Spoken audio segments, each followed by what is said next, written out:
Volvió Jiménez acá.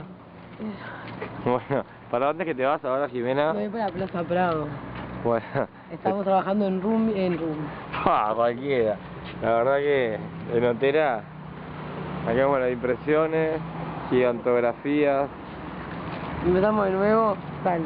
No, nunca empezamos. ¡Roger!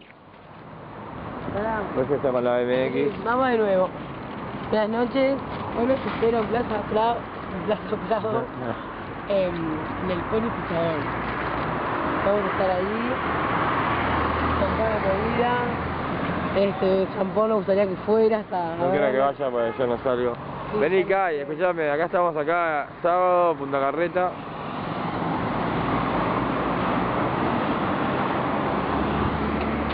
Bueno, nosotros nos vamos los espero. Estoy en la barra de arriba. Vengan cuando quieran. ¿Vos escuchás? Es ahí. ¿En dónde?